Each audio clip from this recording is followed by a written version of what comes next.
Alright, hey YouTube, Chris here again. This is a video response for Carter, Xiuxiu1313. He had some problems with his sprint run Spyderco Endura, this particular model that you see before you, so I thought I would go ahead and shoot my blade as well, just to show him what I got in my own purchase. And on the Edge 72, Big B also did a video response showing what his looked like.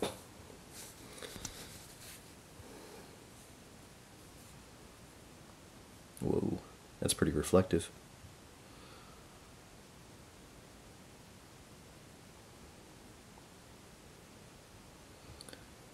You can see some of the compound, the buffing compound is inside the jigging of the bone material, especially around that screw head. A little bit stuck inside the, like I said, inside the jigging.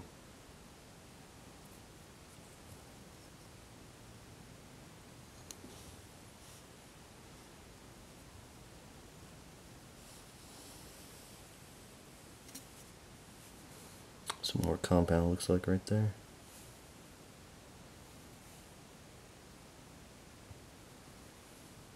That screw head has got it inside. Even some right there on the lock bar.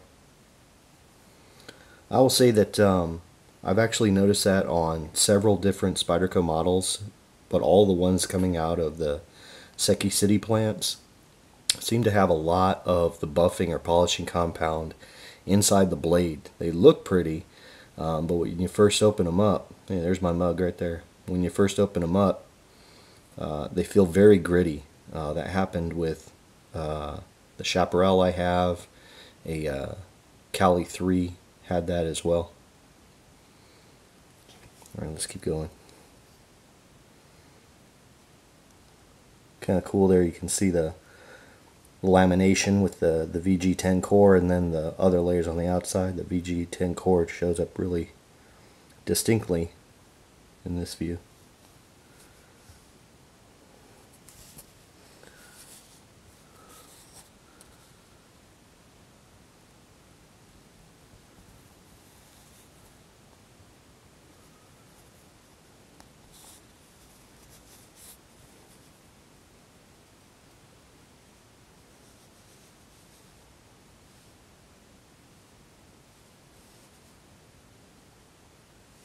Try and get that as well as I can in front of the camera.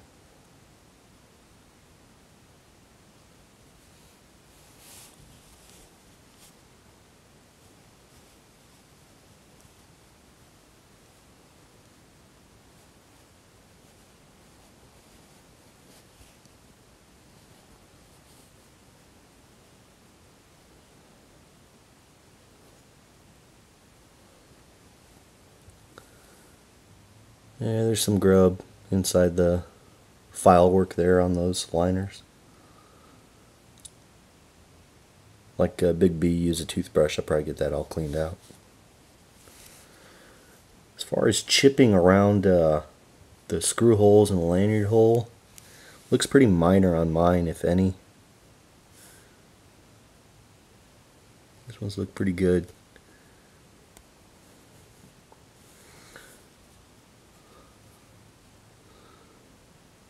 Maybe some around this side of the lanyard hole, but really it kind of matches up with where the jigging happened to be.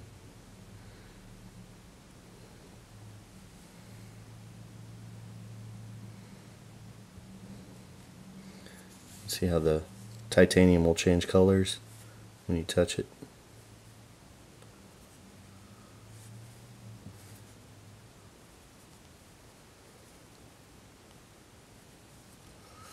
Alright, let's check out this blade.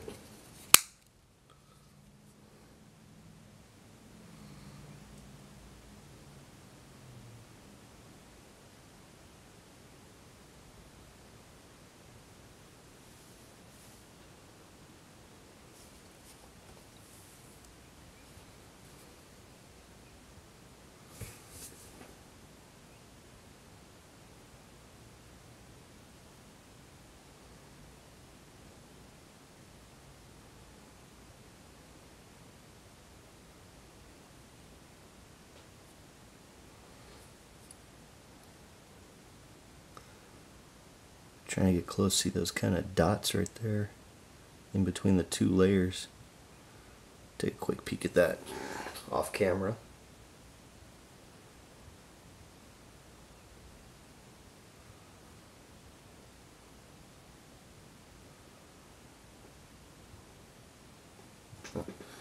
Pretty interesting as I look at it. If I rotate the knife in the natural light, they kind of disappear. You see that? And they show up again. I almost wonder if on this particular blade, it kind of looks like maybe it's just the various layering of the steel and how it was ground off, and that the grinding is not perfect. I don't know if you noticed too how this looks. The Sumenagashi, I think is how it's pronounced, on this side goes all the way down, very near the tip. But if I rotate the knife, you can see here much more of the VG10 core is exposed. And I know there were some problems with warping, and when I looked at mine, I almost thought, wow, it kind of looks like mine might be too. But then as I looked down the tip and I inspected where the VG10 core was, I don't know if that's going to get in focus or not.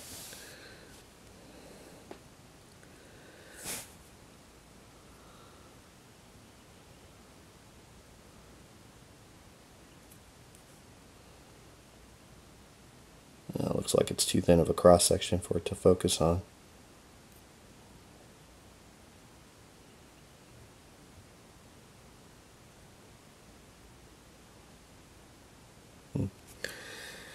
Well, anyway, the way it was ground, it looks like maybe one side was ground a little further than the other, not exactly even with the tang, so it gives the illusion of being bent, but it's not really warped or bent. It just looks like it was ground unevenly. But it wouldn't surprise me if there is a little bit of a warp in the blade. Spyderco has had some problems with some VG10 blades, especially on the bigger ones. For example, the C54 Calypso, even the Cali Juniors, both the VG10 ones as well as the ZDP 189 and 420J2 San Mai blades had some warpage problems, and it's a result of how thinly ground the knives are and the heat treating process. They can't always prevent the warping from happening. Now you can kind of see how it looks funny. It looks like it's bent, but I think it's just the grind. So anyway, there's my example of the Spyderco Endura Sprint Run.